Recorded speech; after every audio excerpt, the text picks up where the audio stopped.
Part 4, Shadows Remain. The weeks that followed were a whirlwind. Captain Fletcher was convicted of numerous corruption charges, thanks to the combined efforts of Garwood and Cosner. A special investigator was appointed by the governor to clean house in the department. Dozens of officers were fired, arrested, or charged, and Kansas City's law enforcement was thrown into turmoil. Garwood watched as the department crumbled and rebuilt itself. Though the case had been a victory, he knew it was only a temporary reprieve. Corruption ran deep, deeper than one man could root out. But for now, the city was breathing easier, even if it was just for a little while. Cosner, the rookie, had been hailed as a hero in the newspapers for his role in Captain Fletcher's takedown. Garwood didn't correct them. The kid had risked his life and nearly gotten himself killed in the process, but his heart had been in the right place. Cosner had learned a hard lesson about the realities of the job. He had also learned to respect Garwood, even if he didn't always understand him. In the weeks that followed, Garwood found himself slipping back into his routine. As his wounds healed, he returned to his cases, solving them one by one, his mind sharp, his instincts sharper, but at night, he remained vigilant. Every evening, as Olivia left the dress shop, Garwood was there, watching from the shadows as she made her way home. Her father, still protective, walked with her some nights, but more often than not, Garwood was her unseen guardian. Olivia had grown since that fateful night on the river. She was more confident now, her spirit unbroken by the horrors she had witnessed. Garwood admired her resilience, though he couldn't help but feel the weight of his responsibility for her safety. He had saved her once, but he knew the city's dark underbelly hadn't forgotten her. One crisp autumn evening, Garwood was in his usual position, watching Olivia from a distance as she walked home. The city was quieter now, the streets less dangerous than they had been months ago, but as he moved silently between the alleys, something caught his attention. A figure, dressed in dark clothes, was trailing behind Olivia, keeping to the shadows just as Garwood had done so many times before. His pulse quickened, his instincts flaring. The figure was too deliberate, too practiced.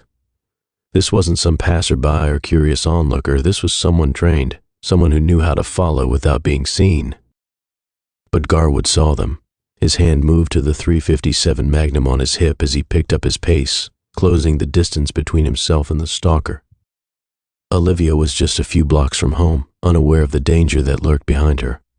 Garwood's mind raced. Was this another mobster sent by Carlucci? Had word of Captain Fletcher's fall reached the ears of those who still wanted him to suffer? As Garwood drew closer, the figures stopped suddenly, turning their heads slightly as if sensing Garwood's presence. In that moment, Garwood's eyes locked onto theirs, a flicker of recognition passed between them, but the figure quickly vanished into a nearby alley, disappearing into the maze of streets before Garwood could pursue. He hesitated for a split second, torn between chasing the stranger and ensuring Olivia made it home safely. Instinct won out, and he stayed with her, watching until she walked through the front door of her house, completely oblivious to the danger she had been in. But Garwood's mind was already working, his thoughts racing back to the figure. That deliberate way of moving, the calculated distance, it wasn't random.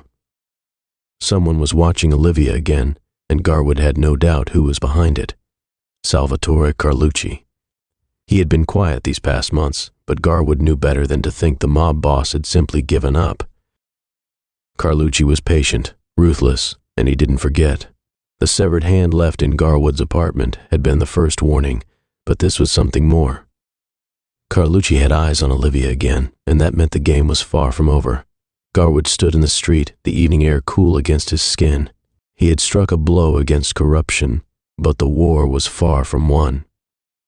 The shadows of Kansas City were still alive, still crawling with men like Carlucci, who thrived in the darkness. He walked away from Olivia's house, his eyes scanning the streets, his mind already planning his next move. He had saved her once, and he would do it again. But this time, he would finish what he started. He would find Salvatore Carlucci, and he would end the nightmare that had haunted Kansas City for far too long. Garwood slipped into the night, his resolve unshakable. The burden he carried, the weight of the city's corruption, loomed large. But as long as his secret had him under the power of its spell, Aunt Olivia was in danger. He wouldn't stop. He couldn't stop, because in a place like Kansas City, where the lines between law and crime were as thin as the shadows, there was always another fight, another battle to be won. And Beauregard Tecumseh Garwood would be there, fighting for justice until the last shadow fell.